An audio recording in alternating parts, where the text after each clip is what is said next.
So today we're sitting down with the owner of iMunch. As you guys know, we love sitting down with businesses that are part of the Katika community. And so we want you to get a chance to see some of the owners of these businesses, these amazing businesses, what it took to actually create the business, what was the inspiration behind it. And so today I'd like to introduce you to Edwin, the owner of iMunch. How you doing? Edwin, thanks so much for sitting down with us I today. appreciate you for inviting me in here, and I'm glad to be here. Thank you. Awesome. So first question, what inspired you to create this business iMunch? You know, it's funny. I've worked in a restaurant since I was around 12 or 11, and that's literally the only thing I know is like restaurant. I know how to work from the ground up. I started as like a dishwasher, and I moved my way up as like a head chef at a restaurant around 24, like 25 years old. Okay. And then since then, I've been working in a restaurant. And then when I turned 30, and I wanted to get out of the restaurant, but something hit me. It was like, why not create your own business? Right. And me being Haitian, and I love I love my like culture. They had this one missing factor. It was like customer service, and I wanted to build upon that and see that if I could create something on my own and be Haitian and create something from the ground up, and just create a nice little restaurant. So Yeah. this came as iMunch. iMunch was that birth of it. Okay. So tell me about like the inspiration behind iMunch. So I understand you guys serve like a lot of breakfast foods and natural organic food. So what was the inspiration behind that? I wanted something that was hard to find. This is where I found halal. Halal meat is something that was very hard to find. A lot of businesses is very expensive, so a lot of businesses seem to draw away from it. So when I thought about it, and I wanted something quick so I could be with my kids and my family, so I wanted something early in the morning so I didn't have to do all the long 12-hour shifts. Yeah. And I thought about breakfast, and I love breakfast. Breakfast is the number one food that I could eat all day long, and I could never find any restaurant that served breakfast all day long. Right. So that's where I came up with that idea to have something that could have breakfast all day long, halal food, and just bring a little bit of that Haitian seasoning into it and not shock people too much. Right. Okay. So, yes. So my brother French, he's been putting me on to a lot of Haitian food lately. So listen, I could definitely see that infusion. I think that's important to kind of blend different cultures. So you may have American breakfast food, but with seasonings from the Haitian, Right. Creole inspiration. Yes, So. and then we've gotten a lot of like love from it. People will say, "Yo, your food is amazing." I'm like, "This is just Haitian seasoning. This is what we do.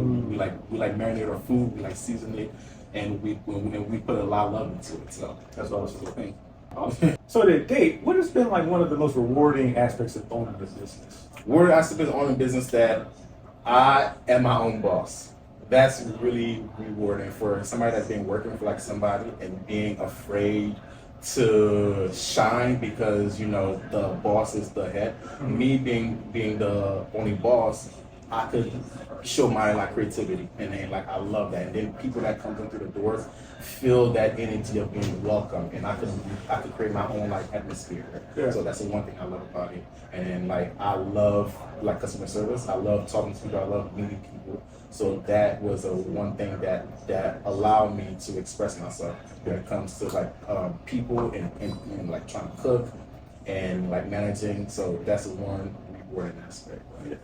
I know it's because food definitely it brings people together, right? Yes. It doesn't matter your political beliefs, it doesn't matter your religious beliefs, your backgrounds, and I've even seen you guys have a very diverse customer base. Yes. We're here in Brewerytown, and you have people from all walks of life. So could you talk a little bit about that and how you kind of see your business servicing everyone? Yes.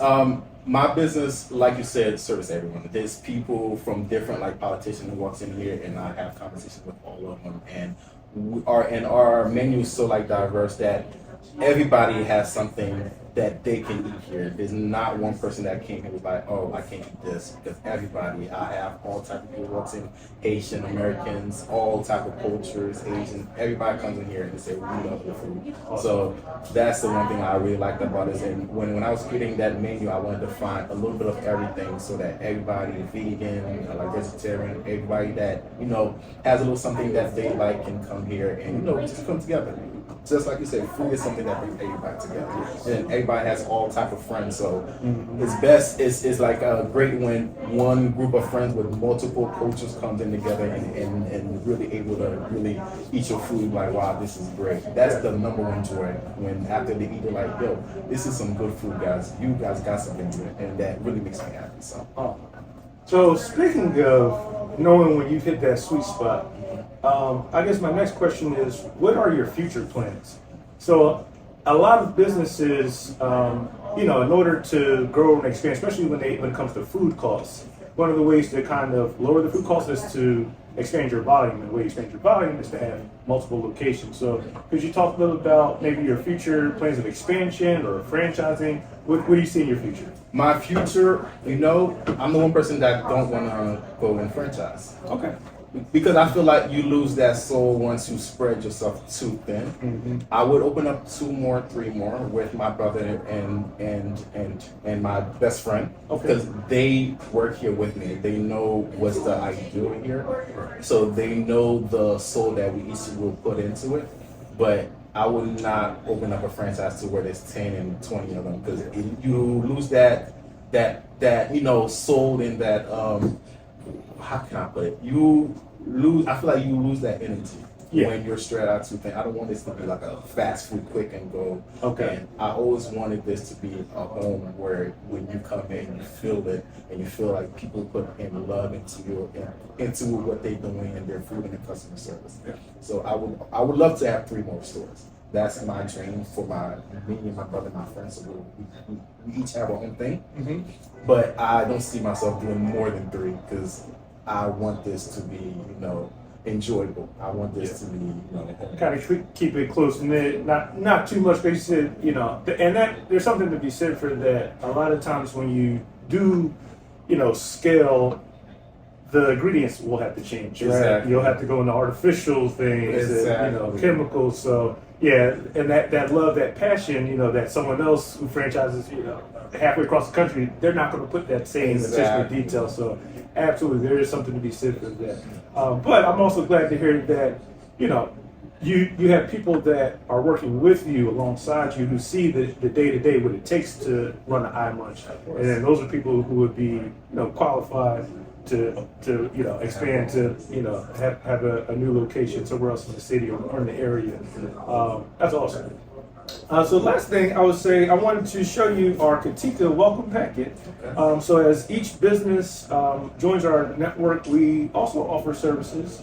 So everything from marketing services, advertising to website, digital marketing. So all of that information is in here, along with your Katika decal that we have for your storefront window. So we'll go downstairs, put that on, but Awesome. I appreciate it. Thank you so much. Thank you so much, man.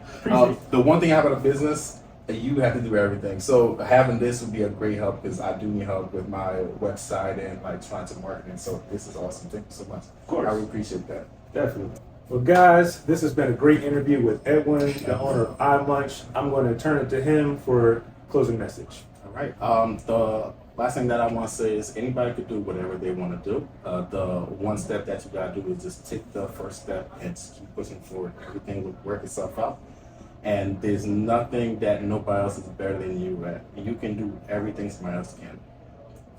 Take it from me, I'm somebody that did not finish college. I did not. I finished high school, and now I have a business, and I knew nothing about business. So we all can do it. Yes, sir. That's an awesome message. Thank you today. Thank you. Appreciate it.